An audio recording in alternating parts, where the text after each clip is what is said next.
CHAPTER XXIV. Of the Alhambra, a series of tales and sketches of the Moors and Spaniards, by Washington Irving. Recording is in the public domain. CHAPTER XXIV. Legend of Prince Ahmed Al Kamal, or the Pilgrim of Love. II. The prince sallied forth from Seville, sought his fellow traveller the owl, who was still dozing in the hollow tree, and set off for Cordova. He approached it along hanging gardens and orange and citron groves, overlooking the fair valley of the Guadalquivir. When arrived at its gates, the owl flew up to a dark hole in the wall, and the prince proceeded in quest of the palm tree planted in days of yore by the great Abderrahman. It stood in the midst of the great court of the mosque, towering from amidst orange and cypress trees. Dervises and faquirs were seated in groups under the cloisters of the court, and many of the faithful were performing their ablutions at the fountains before entering the mosque. At the foot of the palm tree was a crowd listening to the words of one who appeared to be talking with great volubility. This, said the prince to himself, must be the great traveller who is to give me tidings of the unknown princess. He mingled in the crowd, but was astonished to perceive that they were all listening to a parrot, who, with his bright green coat, pragmatical eye, and consequential top knot, had the air of a bird on excellent terms with himself. "How is this," said the prince to one of the bystanders, "that so many grave persons can be delighted with the garrulity of a chattering bird?" "You know not of whom you speak," said the other. "This parrot is a descendant of the famous parrot of Persia, renowned for his story telling talent. He has all the learning of the East at the tip of his tongue, and can quote poetry as fast as he can talk. He has visited various foreign courts, where he has been considered an oracle of erudition. He has been a universal favourite also with the fair sex, who have a vast admiration for erudite parrots that can quote poetry." "Enough," said the prince, "I will have some private talk with this distinguished traveller." He sought a private interview, and expounded the nature of his errand. He had scarcely mentioned it, when the parrot burst into a fit of dry, rickety laughter that absolutely brought tears in his eyes. "Excuse my mirth," said he, "but the mere mention of love always sets me laughing." The prince was shocked at this ill timed merriment. "Is not love," said he, "the great mystery of nature, the secret principle of life, the universal bond of sympathy?" "A fig's end!" cried the parrot, interrupting him. "Prithee, where hast thou learnt this sentimental jargon?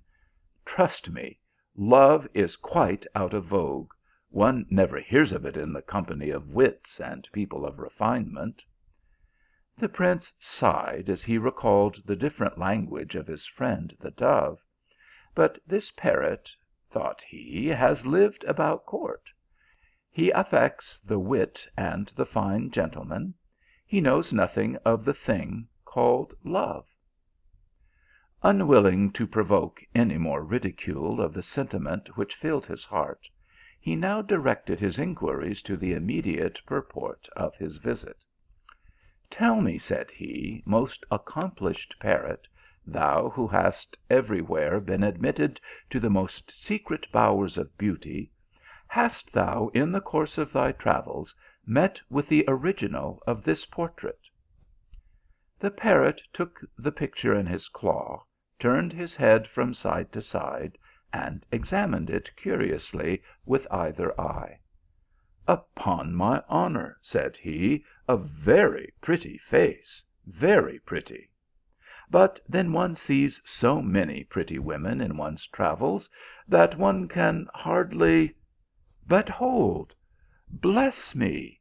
Now I look at it again, sure enough, this is the Princess Aldegonda, how could I forget one that is so prodigious a favourite with me?"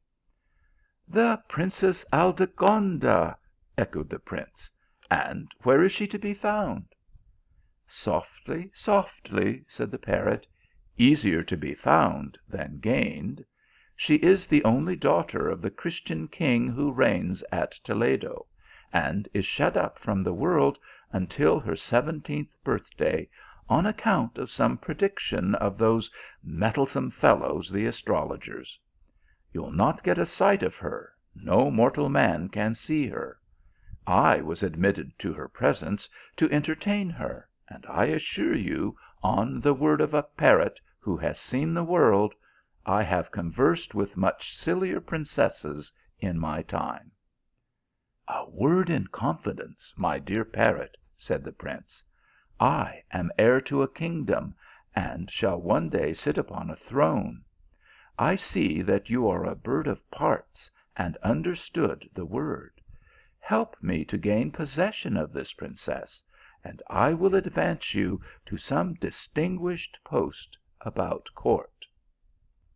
"With all my heart," said the parrot, "but let it be a sinecure if possible, for we wits have a great dislike to labour."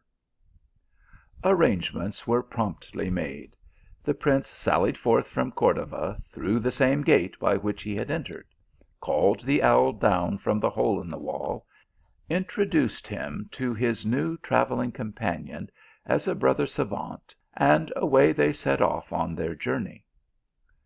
They travelled much more slowly than accorded with the impatience of the prince, but the parrot was accustomed to high life, and did not like to be disturbed early in the morning.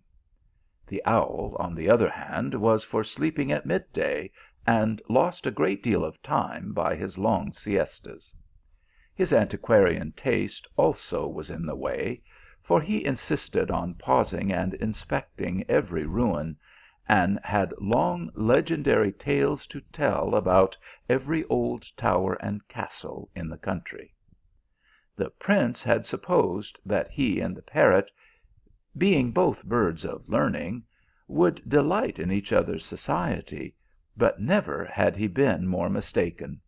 They were eternally bickering. The one was a wit, the other a philosopher.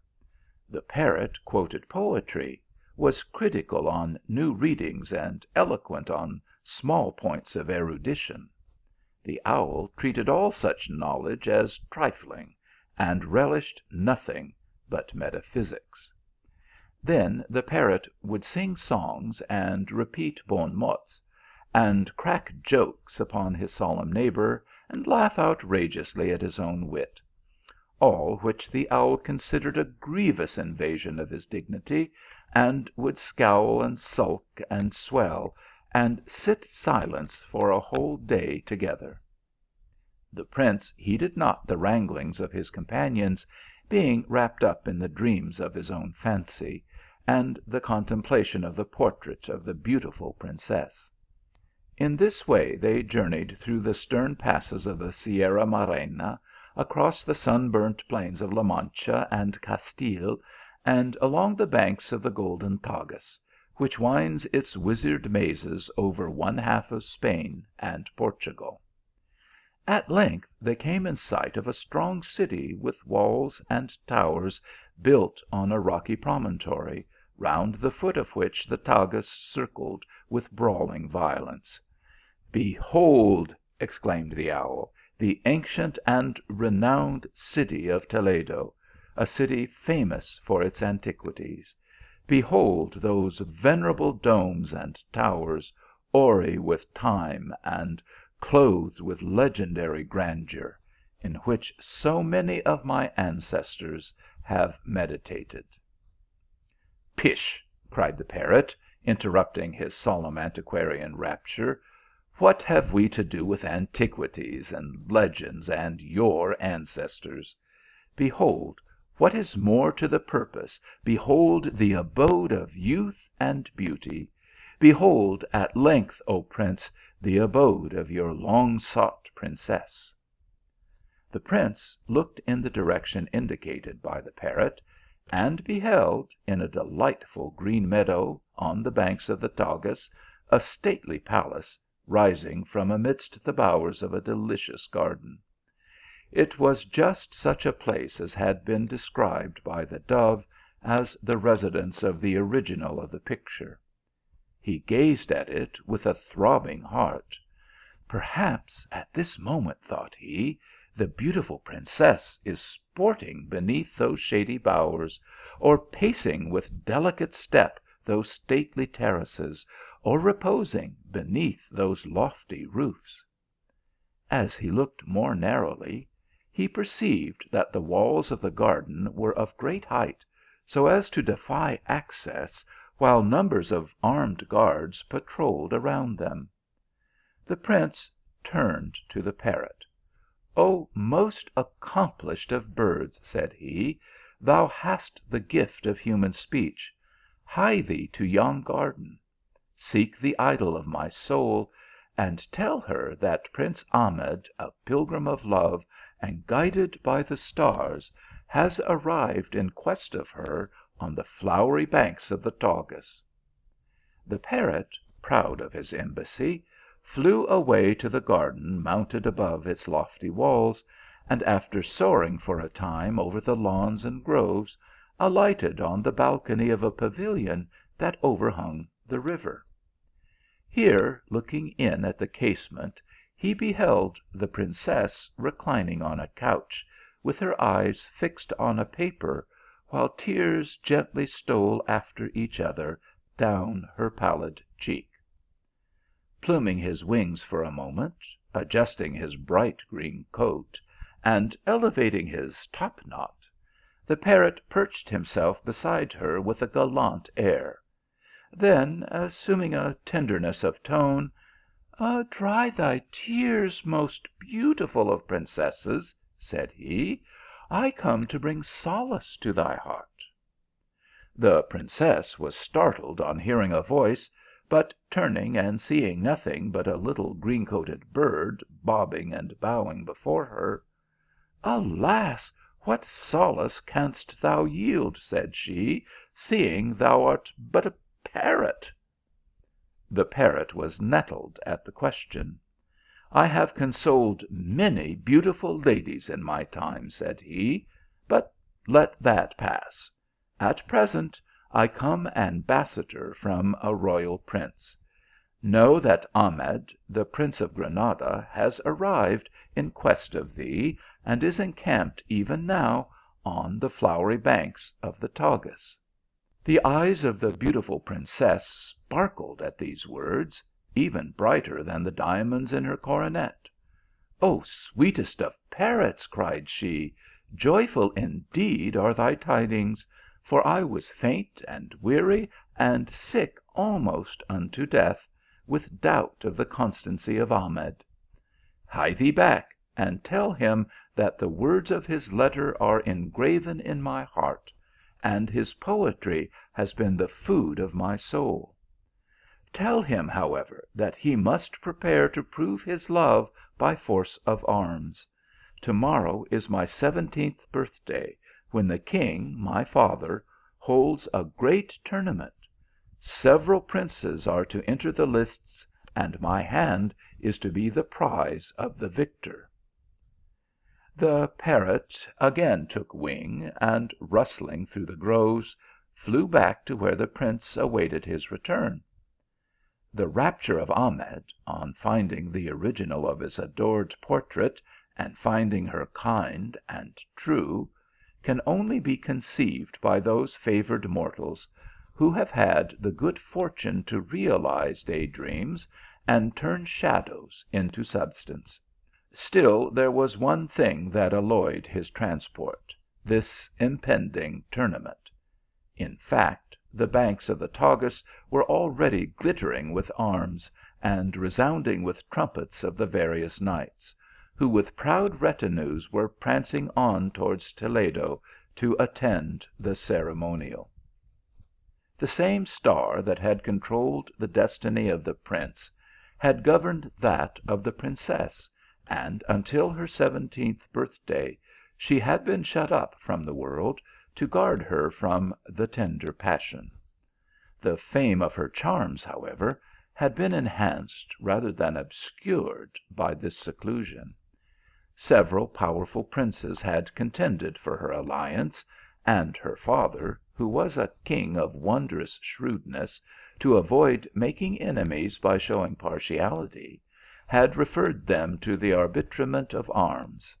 Among the rival candidates were several renowned for strength and prowess.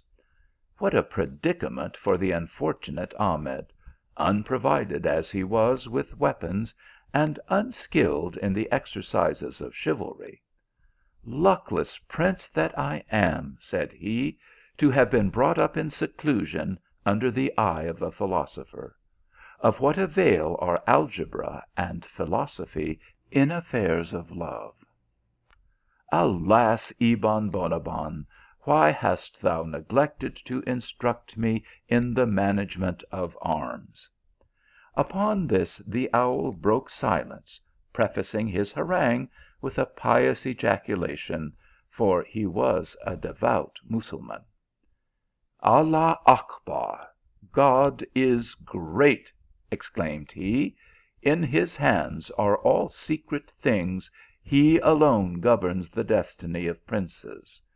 Know, O prince, that this land is full of mysteries, hidden from all but those who, like myself, can grope after knowledge in the dark.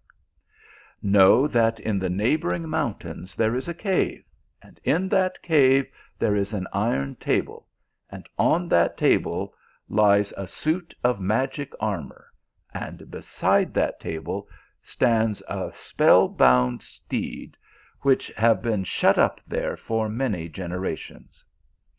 The prince stared with wonder, while the owl, blinking his huge round eyes, and erecting his horns, proceeded. " Many years since I accompanied my father to these parts on a tour of his estates, and we sojourned in that cave, and thus became I acquainted with the mystery.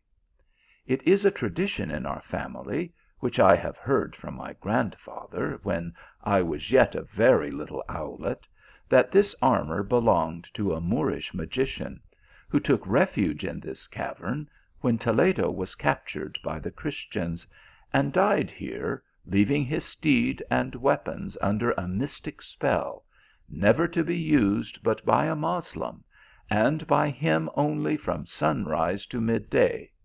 In that interval, whoever uses them will overthrow every opponent." " Enough, let us seek this cave," exclaimed Ahmed.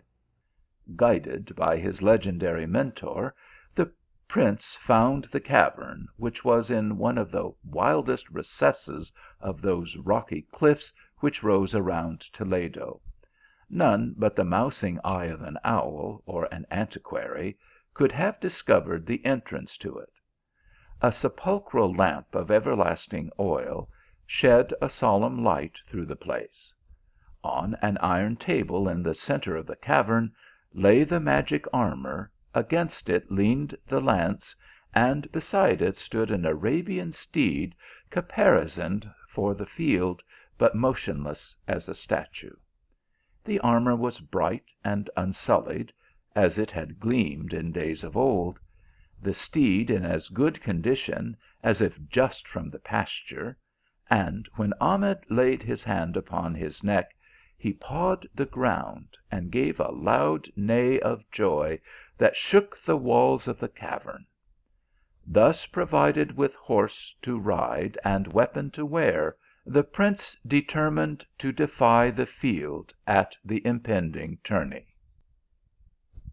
The eventful morning arrived. The lists for the combat were prepared in the Vega, or plain just below the cliff built walls of Toledo. Here were erected stages and galleries for the spectators, covered with rich tapestry, and sheltered from the sun by silken awnings. All the beauties of the land were assembled in those galleries, while below pranced plumed knights, with their pages and esquires, among whom figured conspicuously the princes who were to contend in the tourney. All the beauties of the land, however, were eclipsed when the Princess Aldegonda appeared in the royal pavilion, and for the first time broke forth upon the gaze of an admiring world. A murmur of wonder ran through the crowd at her transcending loveliness, and the princes who were candidates for her hand, merely on the faith of her reported charms, now felt tenfold ardour for the conflict. The princess, however, had a troubled look. The colour came and went from her cheek, and her eye wandered with a restless and unsatisfied expression over the plumed throng of knights. The trumpets were about sounding for the encounter, when a herald announced the arrival of a stranger knight, and Ahmed rode into the field. The steeled helmet studded with gems rose above his turban, his cuirass was embossed with gold, his scimitar and dagger were of the workmanship of Fay, and flamed with precious stones. A round shield was at his shoulder, and in his hand he bore the lance of charmed virtue. The caparison of his Arabian was richly embroidered, and swept the ground, and the proud animal pranced and snuffed the air, and neighed with joy at once more beholding the array of arms. The lofty and graceful demeanour of the prince struck every eye, and when his appellation was announced, the Pilgrim of Love, a universal flutter and agitation prevailed amongst the fair dames in the galleries. When Ahmed presented himself at the lists, however, they were closed against him. None but princes, he was told, were admitted to the contest. He declared his name and rank. Still worse, he was a Moslem, and could not engage in a tourney where the hand of a Christian princess was the prize. The rival princes surrounded him with haughty and menacing aspects, and one of insolent demeanour and herculean frame sneered at his light and youthful form, and scoffed at his amorous appellation. The ire of the prince was roused, he defied his rival to the encounter. They took distance, wheeled, and charged. At the first touch of the magic lance, the brawny scoffer was tilted from his saddle. Here the prince would have paused, but alas, he had to deal with a demoniac horse and armour. Once in action, nothing could control them. The Arabian steed charged into the thickest of the throng, the lance overturned everything that presented, the gentle prince was carried pell mell through the field, strewing it with high and low, gentle and simple, and grieving at his own involuntary exploits. The king stormed and raged at this outrage on his subjects and his guests. He ordered out all his guards, they were unhorsed as fast as they came up. The king threw off his robes, grasped buckler and lance, and rode forth to awe the stranger with the presence of majesty itself. Alas, majesty fared no better than the vulgar. The steed and lance were no respecters of persons. To the dismay of Ahmed, he was borne full tilt against the king, and in a moment the royal heels were in the air, and the crown was rolling in the dust. At this moment the sun reached the meridian. The magic spell resumed its power. The Arabian steed scoured across the plain, leaped the barrier, plunged into the Tagus, swam its raging current, bore the prince, breathless and amazed, to the cavern, and resumed his station like a statue beside the iron table. The prince dismounted right gladly, and replaced the armour, to abide the further decrees of fate. Then seating himself in the cavern, he ruminated on the desperate state to which this bedevilled steed and armour had reduced him. Never should he dare to show his face in Toledo after inflicting such disgrace upon its chivalry, and such an outrage on its king.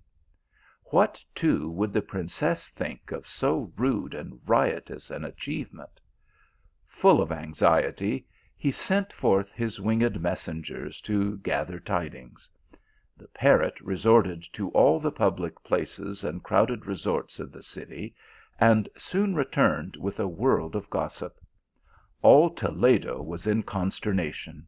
The princess had been borne off senseless to the palace. The tournament had ended in confusion. Every one was talking of the sudden apparition, prodigious exploits, and strange disappearance of the Moslem knight. Some pronounced him a Moorish magician.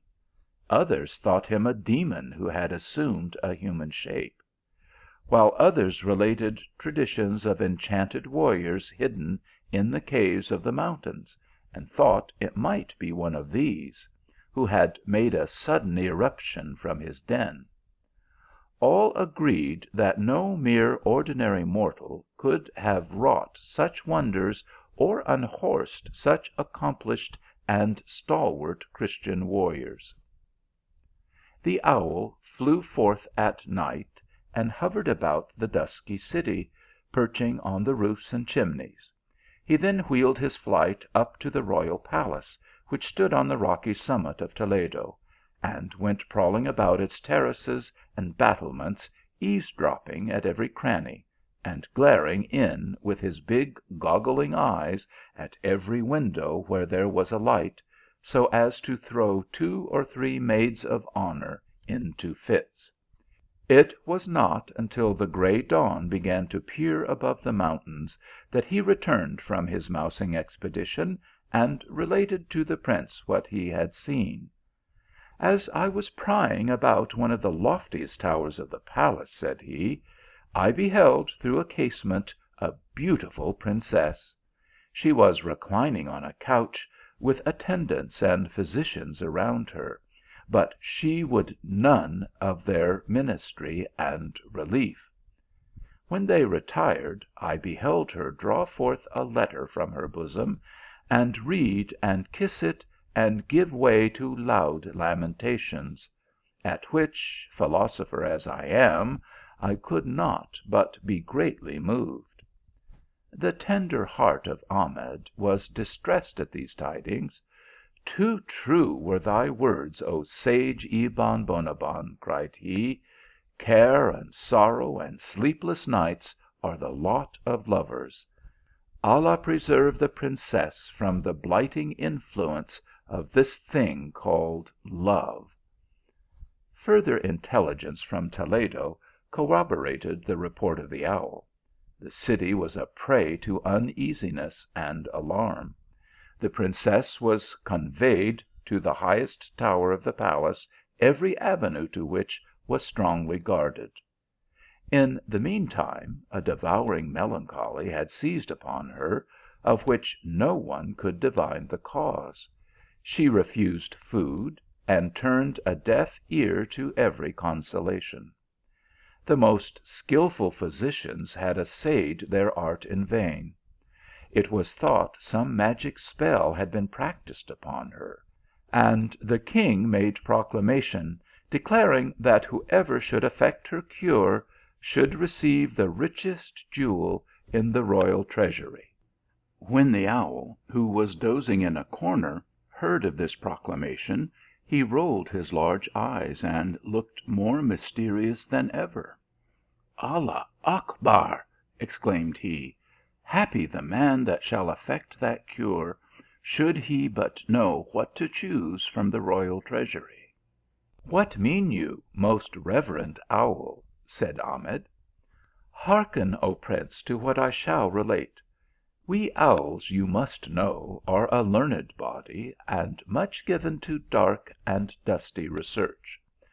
During my late prowling at night about the domes and turrets of Toledo, I discovered a college of antiquarian owls, who hold their meetings in a great vaulted tower where the royal treasure is deposited. Here they were discussing the forms and inscriptions and designs of ancient gems and jewels, and of golden and silver vessels, heaped up in the treasury, the fashion of every country and age ; but mostly they were interested about certain reliques and talismans that have remained in the treasury since the time of Roderick the Goth. Among these was a box of shittim wood, secured by bands of steel of oriental workmanship, and inscribed with mystic characters known only to the learned few. This box and its inscription had occupied the college for several sessions, and had caused much long and grave dispute. At the time of my visit, a very ancient owl, who had recently arrived from Egypt, was seated on the lid of the box, lecturing upon the inscription, and proved from it that the coffer contained the silken carpet of the throne of Solomon the Wise, which doubtless had been brought to Toledo by the Jews, who took refuge there after the downfall of Jerusalem. When the owl had concluded his antiquarian harangue, the prince remained for a time absorbed in thought.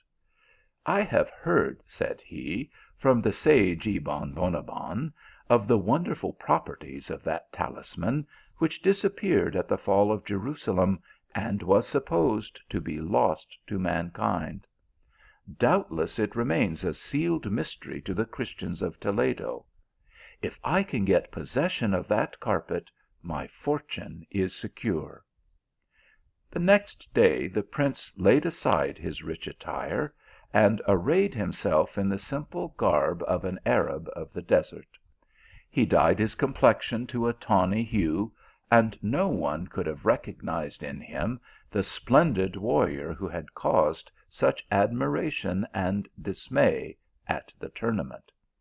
With staff in hand and scrip by his side, and a small pastoral reed, he repaired to Toledo, and presenting himself at the gate of the royal palace, announced himself as a candidate for the reward offered for the cure of the princess. The guards would have driven him away with blows. " What can a vagrant Arab like thyself pretend to do," said they, " in a case where the most learned of the land have failed?"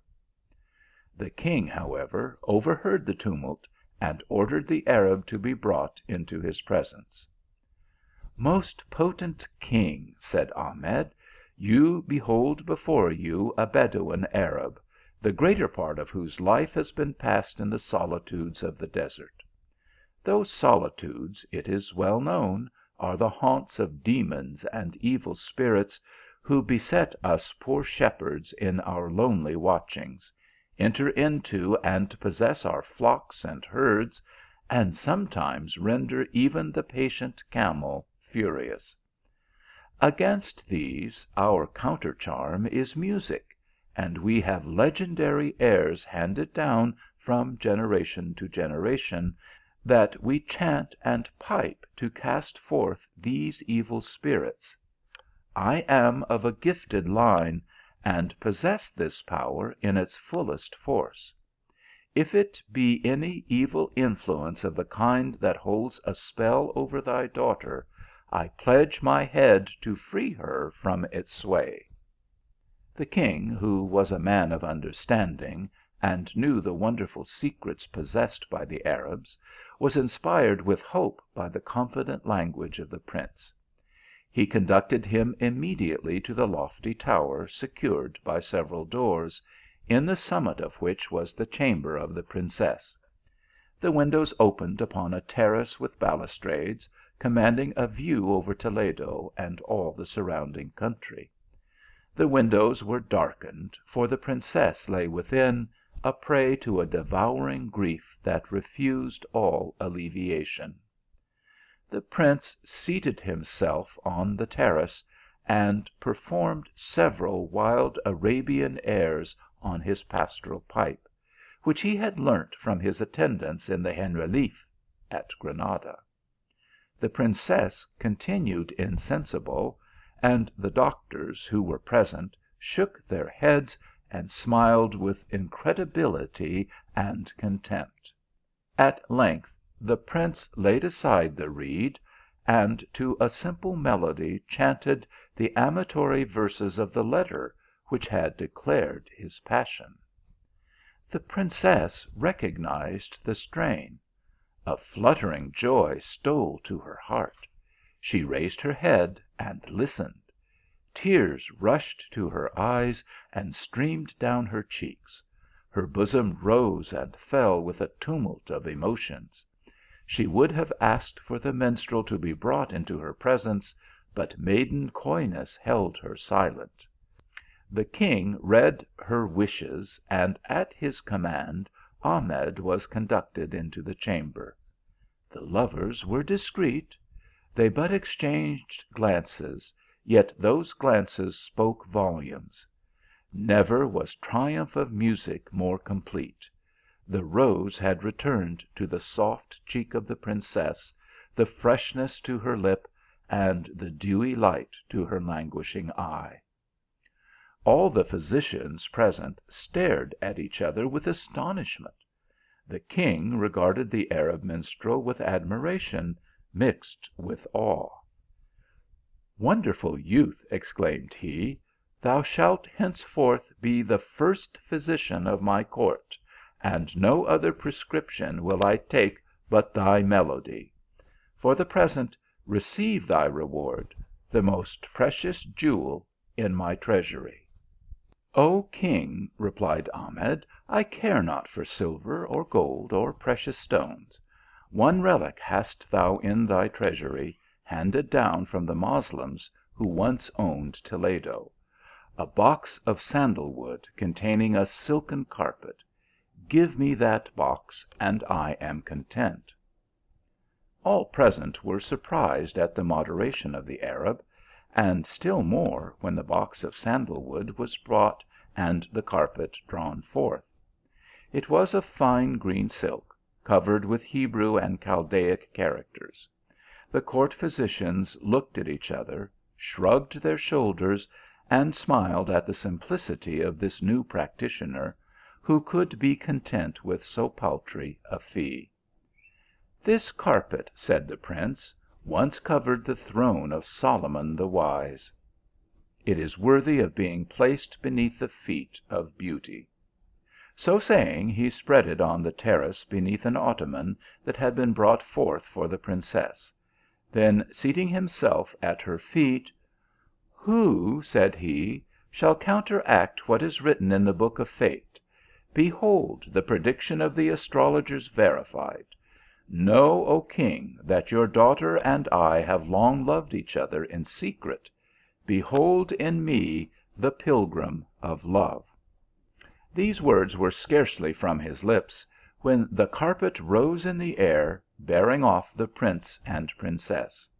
The king and the physicians gazed after it with open mouths and straining eyes, until it became a little speck on the white bosom of a cloud, and then disappeared in the blue vault of heaven. The king in a rage summoned his treasurer. " How is this," said he, " that thou hast suffered an infidel to get possession of such a talisman?" " Alas, sire, we knew not its nature, nor could we decipher the inscription of the box. If it be indeed the carpet of the throne of the wise Solomon, it is possessed of magic power, and can transport its owner from place to place through the air." The king assembled a mighty army, and set off for Granada in pursuit of the fugitives. His march was long and toilsome. Encamping in the Vega, he sent a herald to demand restitution of his daughter. The king himself came forth with all his court to meet him. In the king he beheld the Arab minstrel, for Ahmed had succeeded to the throne on the death of his father, and the beautiful Aldegonda was his sultana. The Christian king was easily pacified when he found that his daughter was suffered to continue in her faith. Not that he was particularly pious, but religion is always a point of pride and etiquette with princes.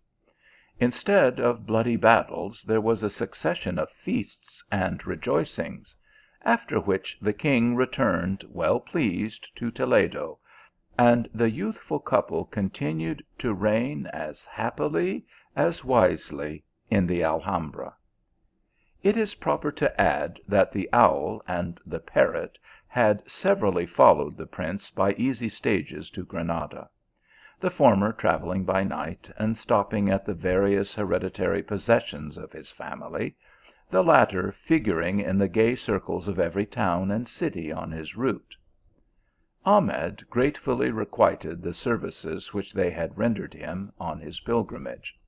He appointed the owl his prime minister, the parrot his master of ceremonies.